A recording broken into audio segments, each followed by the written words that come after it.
Sağdaşlar yaxşımısınızlar? Biz oldingi saatlik darslarimizda kompyuterning asosiy iqtidor ko'rsatkichi degandek mavzularni so'zlab o'tgan edik. Bu saatlik darsimizda bo'lsa asosiy apparatdagi qattiq detallar bilan tanishib chiqamiz.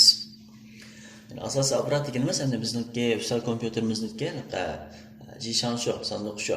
Shuning ichidagi asosiy apparatning ichidagi qattiq detallar. Ham buni qaraydigan bo'lsak, sol tarafdagi resimga qaraydigan bo'lsak, markaziy bir taraf qilg'ich. Bu markaziy bir taraf qilg'ich. Üstünki veya astınki ko'rinishni ko'rsatib beribdi. Bu dal biz davatgan CPU shu, CPU. Cho'lichi markaziy bir taraf qilg'ich. Endi buni jubanga bu markaziy bir taraf qilg'ich endi kompyuterning yuragi deb qaraladi. Mesela markaziy bir taraf qilg'ichninki sig'im birligi Kertes bo'ladi. Kertes, megakertes, gigakertes degan qaratlar bo'ladi. Endi yana sol taraf qaraydigan bo'lsak, ichki saqlag'ich. Ama ichki saqlag'ich yana biz deb o'tgan neysun shu, neysun. Neysun shu.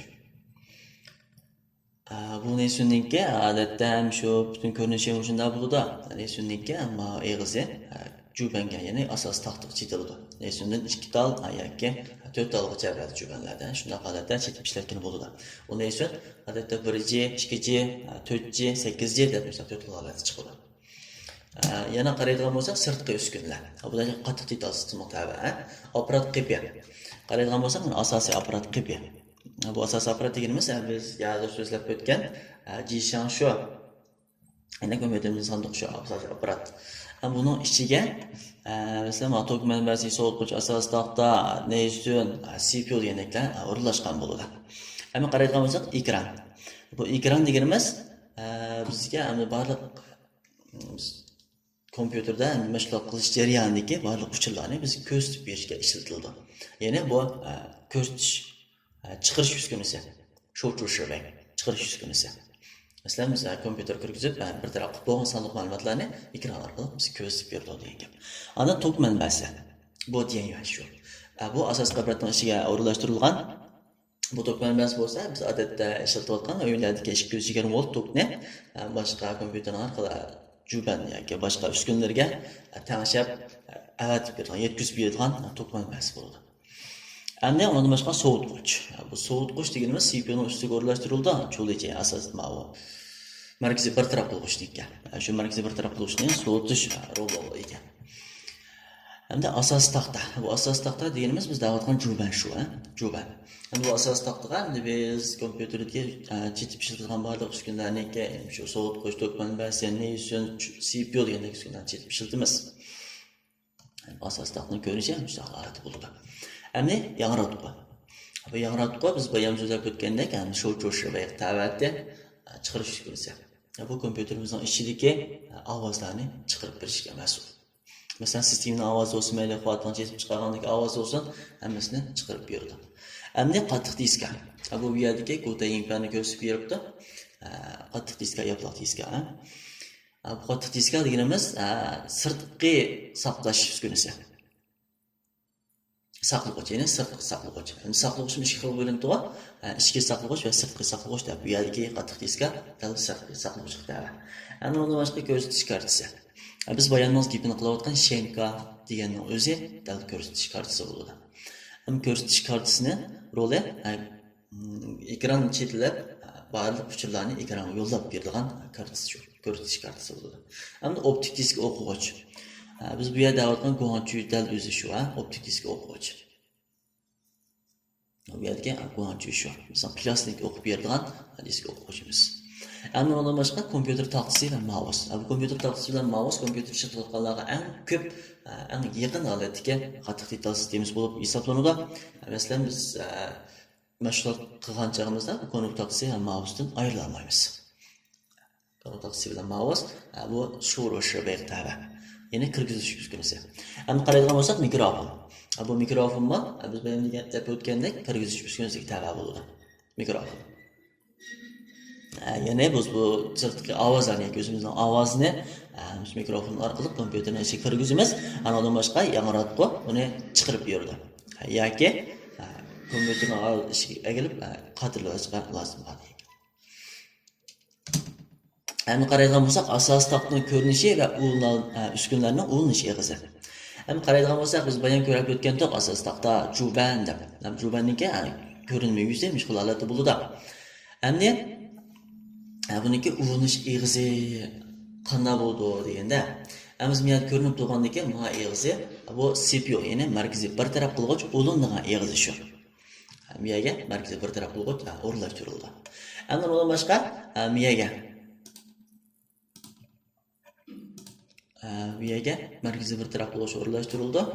Endi qaraydigan bo'lsak, miyadagi ikki ko'k ma'lum qilgan miyaga neysun. Biz bayamda o'tgandek ichki saqlovchi bu yer o'rnashtirildi. Mavjudan ikki tal bor.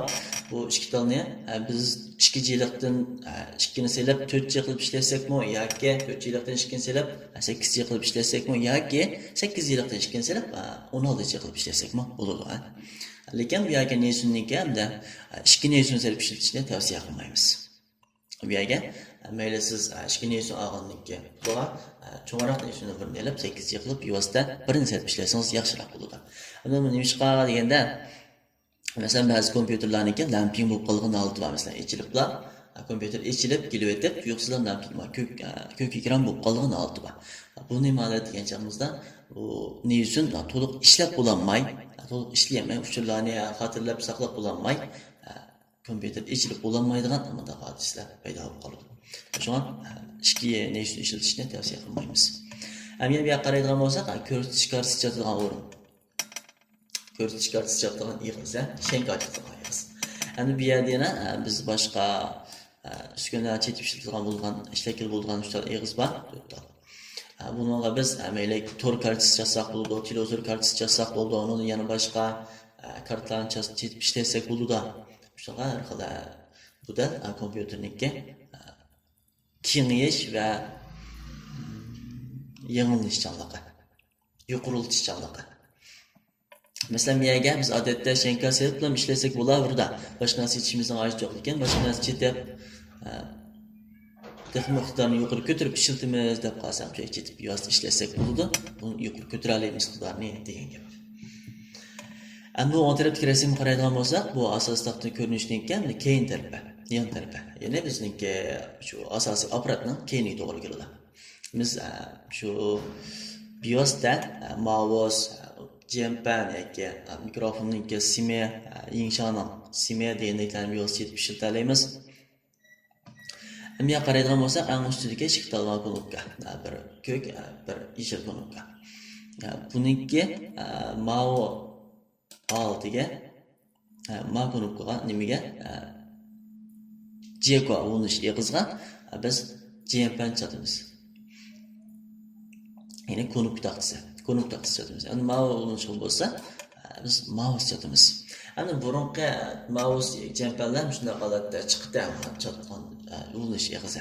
Endi hozirgi USB ulanish eg'izlik jampan yoki mouselarni miyadagi qanday kompyuterning qanday o'rindagi bir USB eg'iz ochsa normal ishlayveradi. Endi burun shu ikki eg'iz chizib ishlatadi hamda hozirmi bormi shu ikki eg'iz. Lekin buningki mouse bilan knopka taqsisiniki ulanish eg'izi ayirib o'tilgan. Buningki mouseni kompyuter mouseni knopka taqsisining o'rniga knopka taqsisini mouseni o'rniga chetib qo'ysak ishlamaydi. Endi qaraydigan bo'lsak, miyadagi to'rtal qora rangdagi USB eg'iz bor. Bu asosda qaraydigan bo'lsak, yana to'rtal ko'k rangdagi USB eg'iz bor. Bu ikkisi qanday farqi bor deganda, bu ustiga qora rangdagi bo'lsa, 2.0 lik USB eg'izi, astiga 3.0 lik USB eg'izi. Endi uni yana qaraydigan bo'lsak, bu tor eg'izi, tor simi ulaydigan eg'iz. Kompüterimiz to'g'ri chatgan chog'imizda mishay bo'lsa, ulab ishlasak bo'ladi. Endi miyadagi mouse kichik ulash eg'izlari bo'lsa, bizningki mikrofon yoki yingshan ovoz yanotqi chetib ulab ishlatgan eg'iz. Miyadagi kichik eg'iz bo'lsa, bu BIOSdan nur kabeli ulab ishlatgan eg'iz.